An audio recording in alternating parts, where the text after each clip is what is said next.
Thank you very much. Feels like I've never left. I know, it does feel like you never left. Except for lunch, maybe. Yeah. What is this? Is comping? Is that? This is comping, yeah. Okay. What's the secret? Well, check his links down below, by the way, and subscribe. Click the bell, and that way you'll know when new videos come out. Okay, go ahead. All right, so, you're playing with people. Yeah. And you're in that jam, or, if you're lucky. Okay.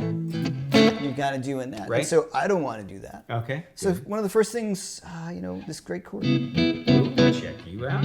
What chord is that? That is an A9 with no root. Okay. I guess like the magic chord, Stormy Monday. Okay. So do it one string at a time. So I have my first finger on C sharp, which I'm on the 4th fret. Okay. Use my middle finger to grab that G. My index finger grabs the B, which is the 9th of the A chord. It's like a G chord right in the middle of the guitar. Right there. And then I have an E right on top. Oh. Okay. For those who know, it also looks like C minor 7 flat 5. Okay. But we're thinking of it as A in the bass. So A7 is spelled A, C sharp, E, and G. Okay. And the 9th would be one above your octave. So the 9th is equal to like 2. Yeah. So that would be your A. Okay. Got it. So I have this voicing. Here we go to D9. Okay. It's close, right? So it's nice. That chord takes a minute to get used to. If you're not used to it, yeah.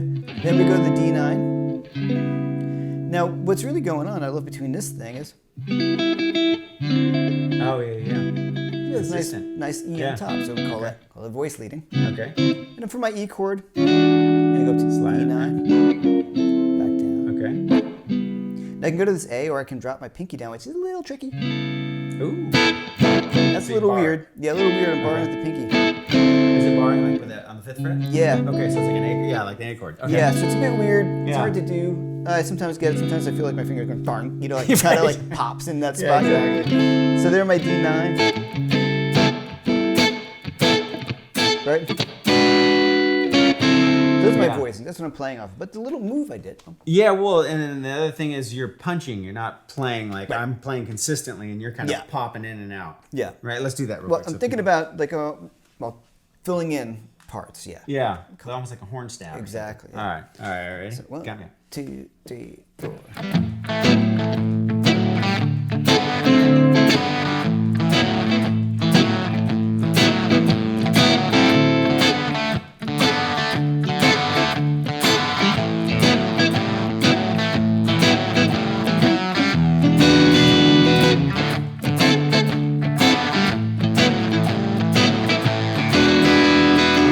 So what would be a pattern like? Okay, let's do. We'll make it even simpler. Okay. We're gonna do. This is the main thing. Okay, I'm listening to a drummer. Boom. Okay. Right. It's like snare hits. Snare hits are always almost on 2 and 4. Okay. And we call it that's the backbeat. Right? Okay. So 2 and 4. Okay. So blues and rock is always on 2 and 4. Like polkas are 1 and 3. Boom, dip, dip, dip. Okay. You know what I mean? Like that, Yeah. As Totally. opposed boom. Tap, Yeah. boom. So I'm thinking if you listen to the drummer, I'm always listening to a drummer. Okay. Yeah. Especially where that snare drum is or the hi-hat pattern. So for me, a great way to start to get used to this is just playing on beats 2 and 4. Okay. And it's a little tricky at first. Yeah. And it'll feel pretty dry at first, Yeah. but who cares? Yeah. And then Gotta start. Rome wasn't built in a day. my right hand is doing steady eighth notes. Oh, interesting. It's like a chaka-chaka. That 1 and 2 and swing eighths. I'm not doing. Yeah. Yeah. Right. Now on a blues, it's going to be really hard if you're playing a shuffle to play straight eighths. Yeah. Like it's harder to do it than to not do it. Yeah. Yeah. So it's just 1 and Again, 2, listening to the drum. 4. And watch. 2, 4. 2, 4. Right. Yeah. Okay. Right? So let's try it together. Okay. 1, 2, 3, 4.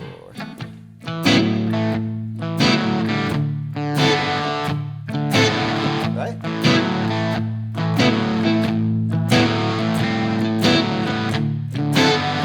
Now I want to do that. Yeah.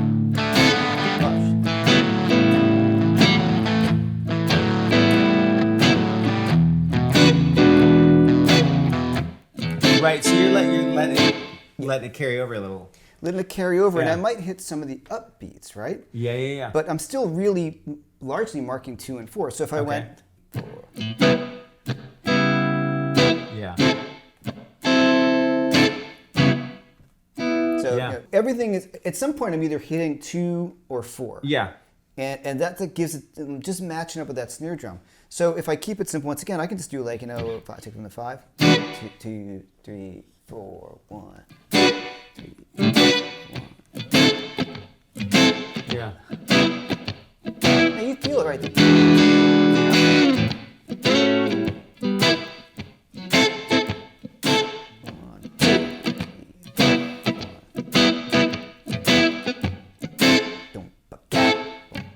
Right, so really just hearing 2 and 4 is the most important. Yeah. thing. And then you can start to have fun with it. I like the slide because it's almost, that's the and. Right.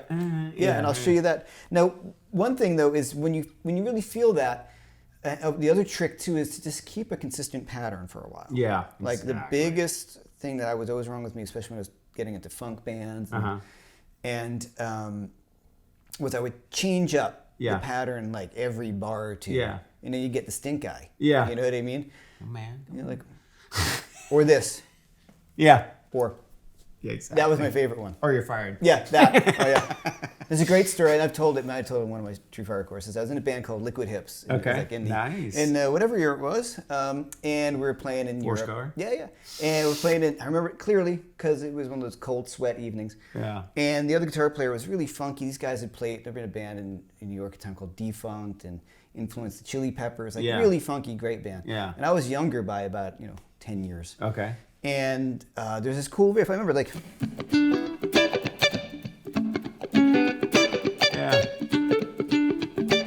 Right? Mm-hmm. And so the other guitar player would be the funk guy, the metal guy, because it was the 90s, you know? Yeah, totally, right? Exactly. And so the guy couldn't do the last gig, and the singer's like, hey, can you get the funk part, right? And people would be dancing, and he would stop the band. Yeah. And I would carry that through, and people still dancing, bring the band in and out. Mm-hmm. So I'm like, full of hubris at that age.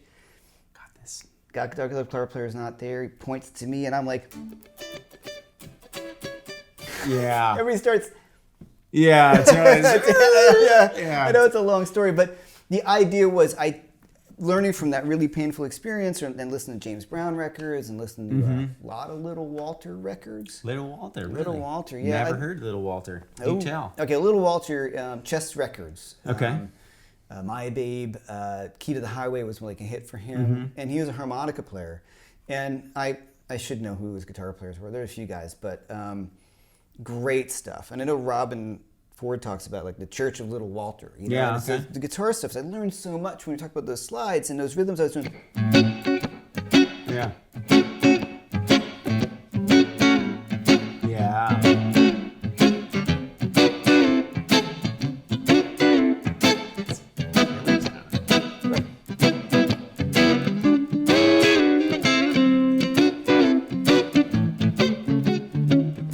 That kind of stuff. That's so awesome. You get in that boom, but so this, if you listen to those Little Walter recordings, but there was a consistent pattern through the song. That's my point. Yeah. Belabored and long. So and it helps. Consistent consistency, but like everything glues together better that way. Yes. Yeah. Yeah, and it keeps it. It just sounds better. If you listen to all the James Brown, James Brown stuff, like.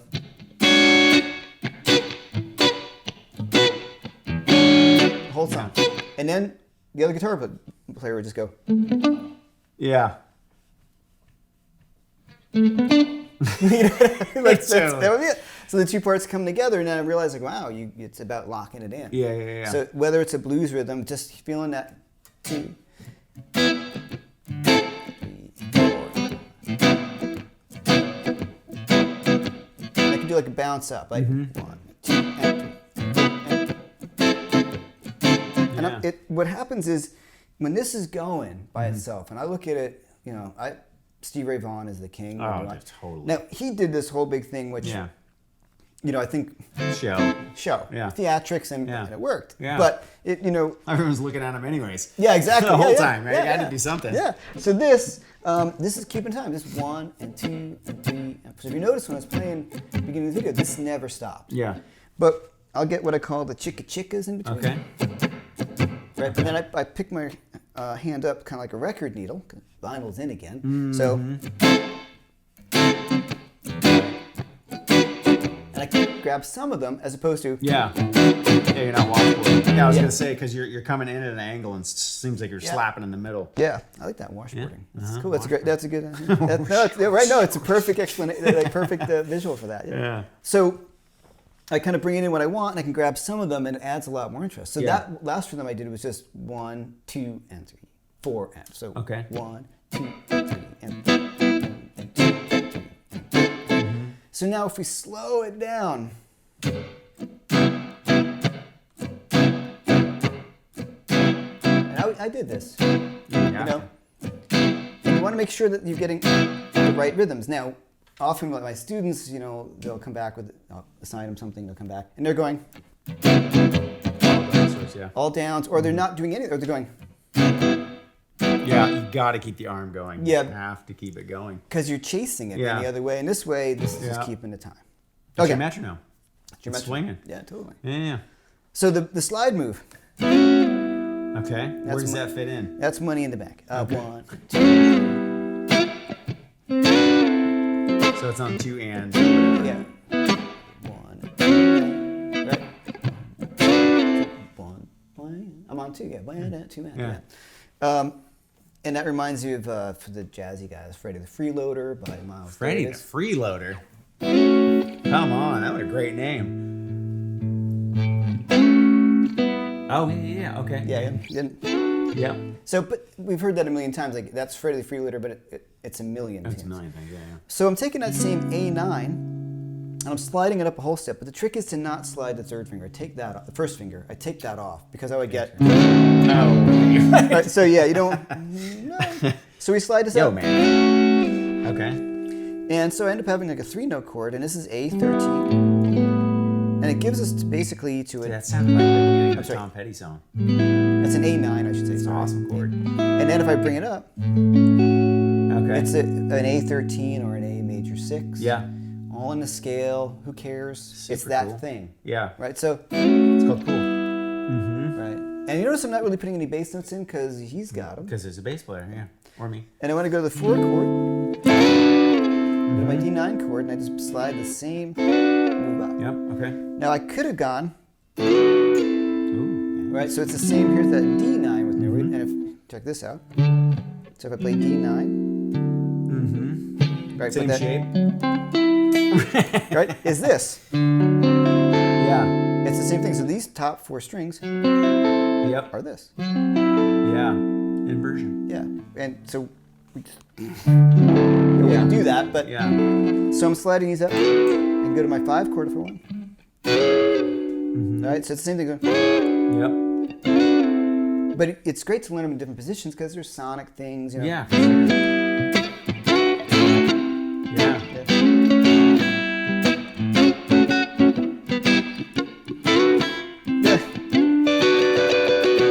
Put my first. Now, one when on you're top. doing punchy stuff like that, do you like to do downstrokes? Depends on what it is. Yeah. You know, sometimes some Okay. some things sound better Yeah. downstrokes. Yeah. Well, it's real percussive and you mute it. Yeah. Really quickly. And then if you're doing like this, it sounds different than Yeah. that's a little sharper. Yep. Totally.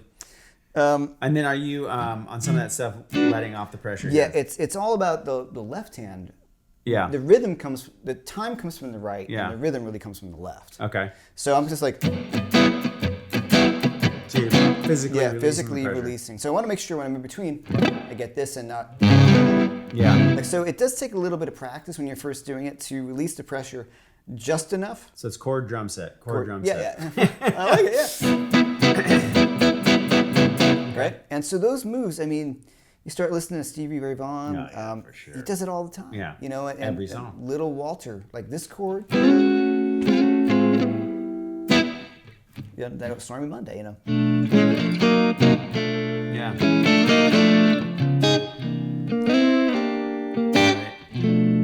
Cool. Yeah. So that's a really nice thing. So another thing I'm doing is the way I'm holding my pick. Oh. So this is a little bit of a little secret. Okay. Not really. I'm using a Jazz 3.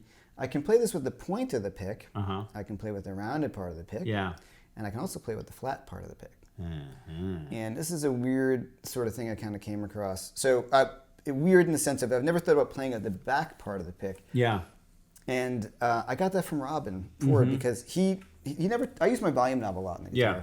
He never touches the volume knob at all. Interesting. Never. So when we have conversations, I'm like, yeah, when you roll back the volume, he's like, I don't. You know what I mean? Like, it was like this sound like, what are you talking about? Why would I do that? Yeah. So one thing I noticed I had pointed out to him was when he does this kind of rhythm stuff, like that kind of chank stuff people call it, he plays with the flat part of the back of his pick. Yeah. So if you notice the difference, it changes the volume, changes the attack. So it like doesn't grab. There's no point to grab onto everything. Exactly. Yeah. So here's the tip of the pick. So like. So it becomes like a brush, right? For like a drum. Here's the side, like the rounded part. Yeah. A little softer. And here's the back. Almost everything comes together. And you get Yeah. you listen to him particularly play. There's a lot of scratch when he plays, which part of his style, and you don't get that same scratch. Just that flat part of the pick in the back. Well, and I think this because you have an angle too, so it's it's hitting across. Yeah. So he controls the volume of that with the pick. What a trip! Really cool. So that made me think like, I don't know. Well, I do it now because it changes the tone, so I can really have a bunch of options on how I want to play the rhythm guitar part. But what I almost never do is play it with the tip of the pick now. Yeah.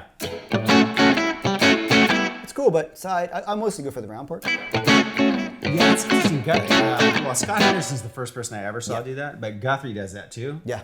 Which is crazy because you think he's fast picker. Yeah. But it's right here. Yeah, it's the round part. Yeah. And it's like a warm. It's a warmer tone. I mean, if you go to if you can hear it,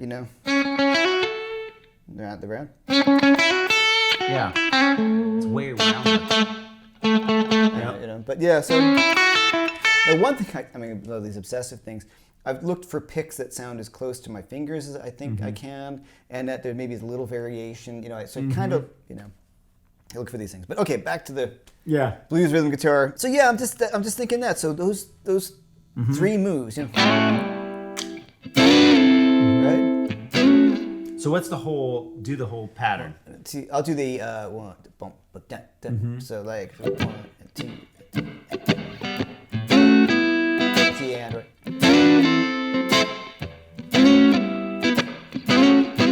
So when you do the slide, you're sliding and then you're catching it, coming back. And even when I'm got that, don't forget. Yeah. Like this is still going. Yeah, it's still going.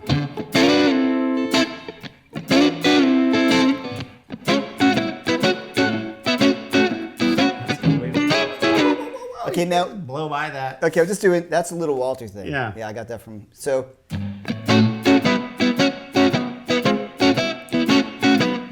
What is the pattern? Okay, so 1 and 2 and 3. I'm hitting all of it.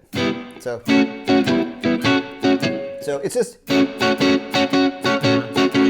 2 on each. Yeah. And 2 and 3 and 4. Swing eights. I'm doing the whole thing. 1 and 2 and 3. Right. But I'm sliding, and so.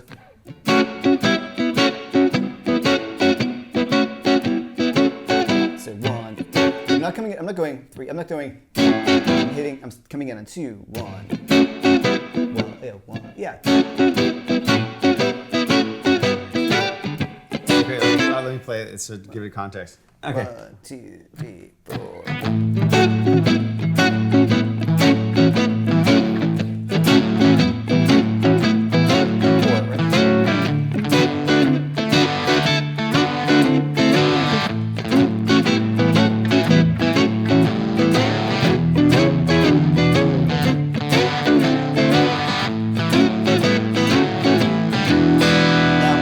I wouldn't do that through everything. Yeah. Because that's too much. It an loses option. the effect. So I'd maybe do like, right?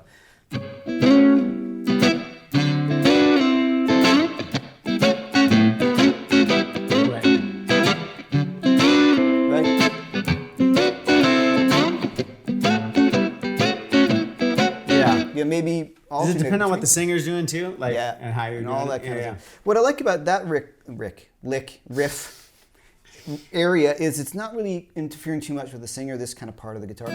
Yeah. Yeah, and it's always about listening. Like, Yeah. I don't want to be doing that if everybody's bringing the band down. Right, like, right. Ba-da, you know.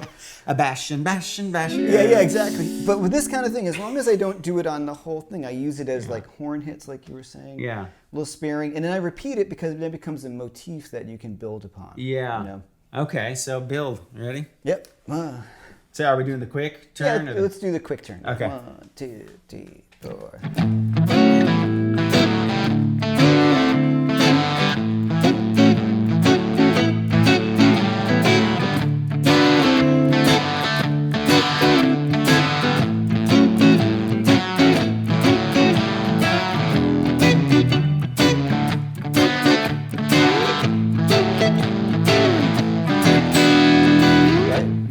Yeah, so I kind of brought that up. I changed. I didn't slide. I went my 5 chord. Yep. Then my 4.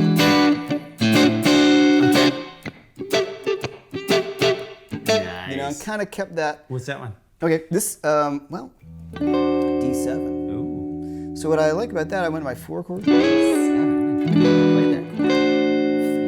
Fancy. Oh, There's a good check you out. Third in the bass, but this I could have gone. I probably should have gone. Oh, okay. Right? Yeah. Nice little resolution there, but I went. Now this is just a cool dominant 7th chord voicing. You definitely should know. What chord is that? Okay, that is A7. Okay. So do we know? Is that the root? That's the root right here. Okay. Now the way I'm looking at this is there's C, like your C7 shape, right? Yeah. So yeah. Mustang Sally chord. Right. So you bring it up to 5th fret. There's A, but I want to bring it to the high string. So A7 is spelled A, C sharp, E, and G. Okay. So what I can do is I can I'm going to put an E on top. So I have to refinger a little bit. So I have C sharp. So I'm on the 11. What a trip. Wait. So here? Yep. Uh-huh. And then you have a D right there. Sorry, So it's G like right that? G right there. Right over Yeah. A. Yeah, and you got your pinky on top, which is your E. What a trippy chord. Sounds freaking awesome, though. Okay, let's check this out. So, suddenly I'm like Exhausting just to think no. about I got like I'm doing like all these things I can talk about. totally. All right, so here, all right, let's use it down here. So this is D7. Okay. Yeah. All right, thinking E7, D7. Okay. So, Okay. and you know. Yep. Okay. So if we don't go up here, we're gonna stick down here. Okay. One thing I like to do is so like. Ooh.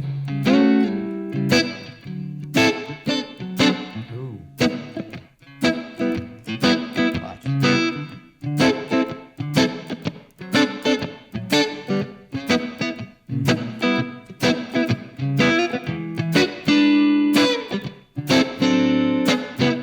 Yeah, that's really cool because it's like it almost sounds like two different chords, but it's So just to show what I did, I went D9 to the D7 like that. Yeah. And it's a very subtle difference. If you look, really, what's the difference? Just to this. It's so much more ear candy though. Right, and it's in Yeah. the same area, and it doesn't interfere. Yeah. But first of all, it's much more interesting for me. Yeah. And it's unobtrusive. Yeah. But if you're listening, like, oh, that's kind of some cool stuff. Well, and it's interesting too because you're when you add that high note, like if you're playing with a keyboard player, you're like right in the middle, but you get the high thing. So you're not it doesn't seem like sonically you'd interfere with anybody. You'd have your own space. So what I did, was A9 out of my D9, and I played this in the bass. I don't really grab that much. I'm always really leaning Almost towards a that. muter. Yeah.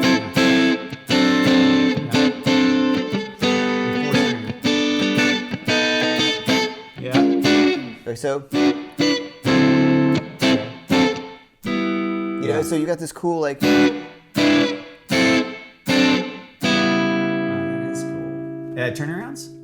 Oh yeah, sure. Well, there's one that I did. With that kind of sound. Yeah, I did a cool one. I mean, you could do the whole the typical. Yeah. But the one I like, this one. This is a cool one. It sets up some contrapuntal motion. What? Excuse you. Wow. So come on. let's learn one at a time. So we've got Yeah. Okay, that's pretty cool. Yeah. We want that's one you can just play. So Yeah.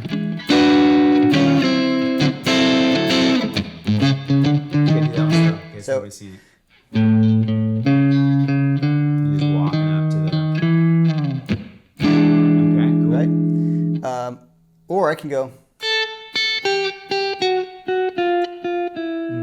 So.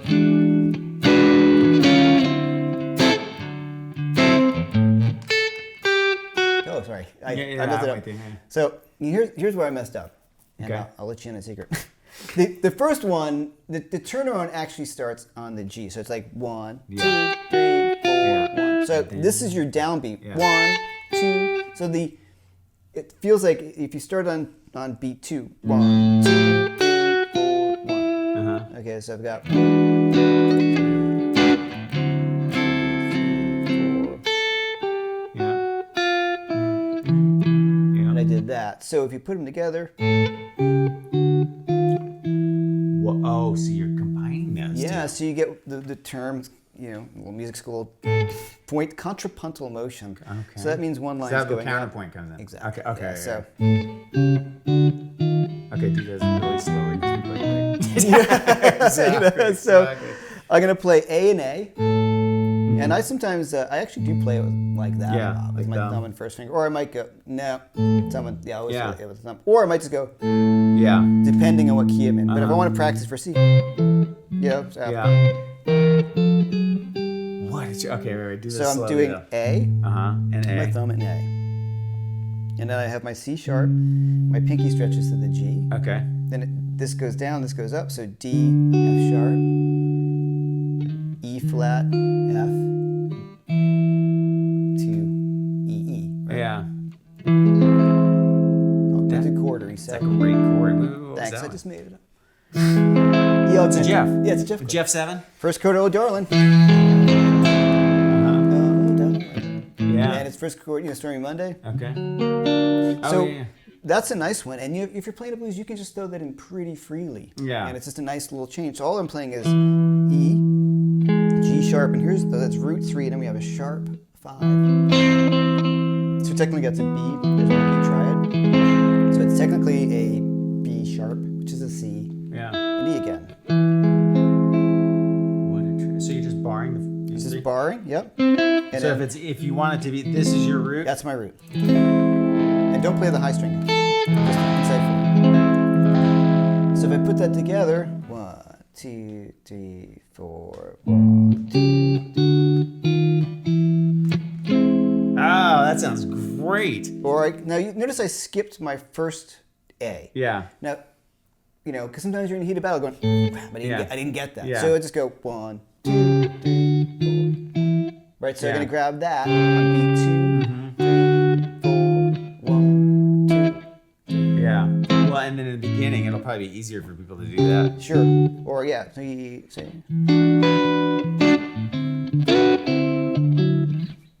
Yeah. So you get a setup time. Well, yeah, no, totally. And what's nice about it is the audience will imply it. Yeah. You don't need to play it. Yeah. Which is really nice, and that's a cool turnaround. That is a great turnaround. Love that. Oh, check. Now you're just showing Well, off. that's my next test. Yeah. Whatever. Just as cool. Yeah. Impress your friends, but that one's great Everybody's because doing it. if you Except for learn you. it where the root is, C, you turn.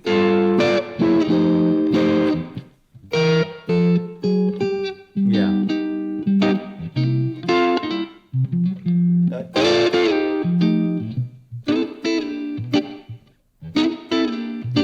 Right.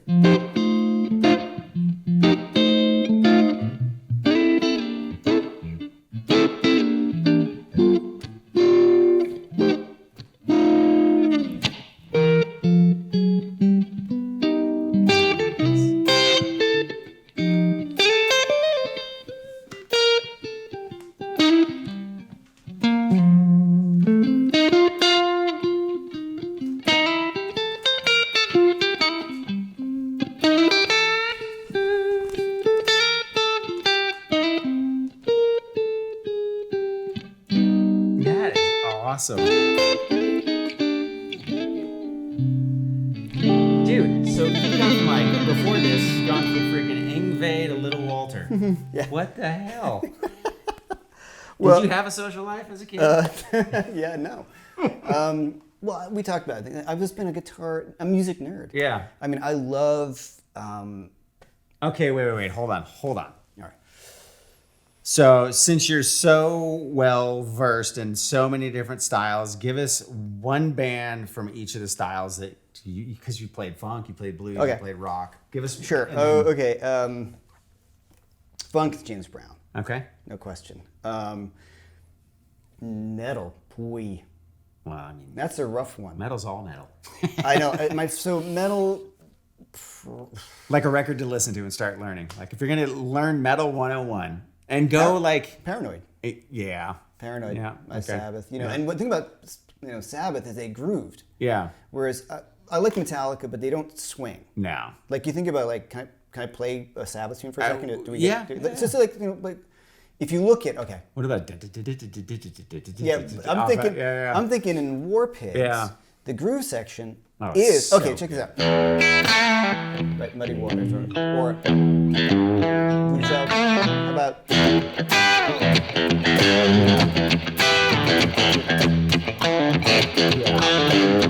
Here's the thing too. That's groove, you know. He is the ultimate riff writer. Oh, and Metallica, James Hetfield's like, dude, he is the like he guru and Jimmy Page. Yeah.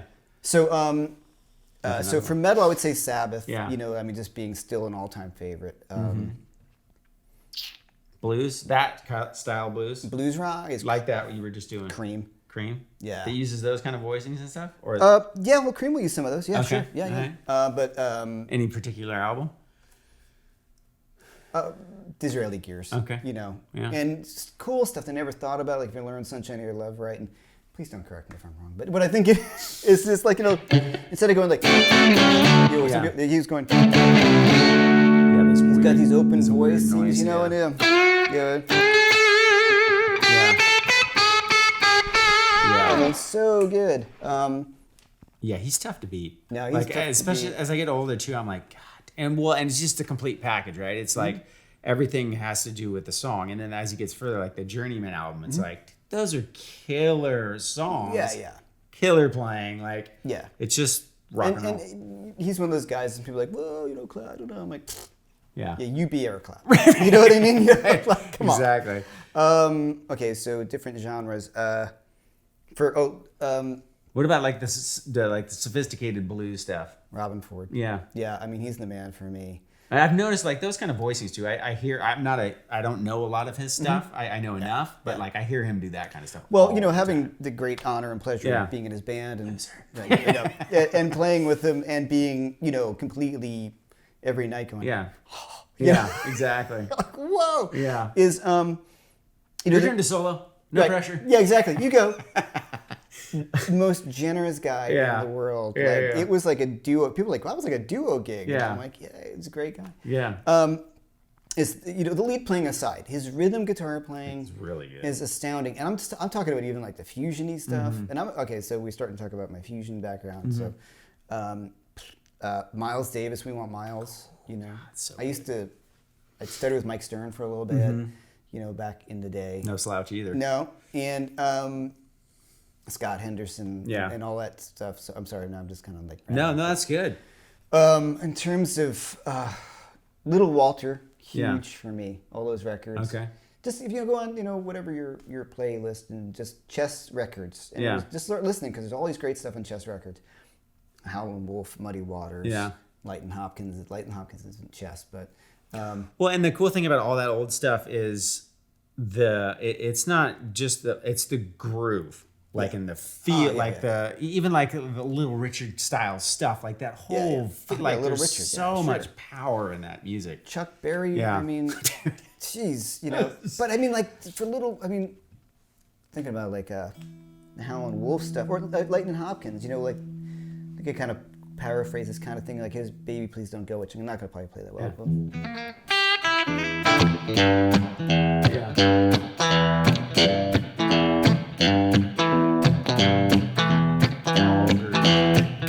And just being able to learn how to do that was just fun, and you know, and John Lee Hooker. Like, I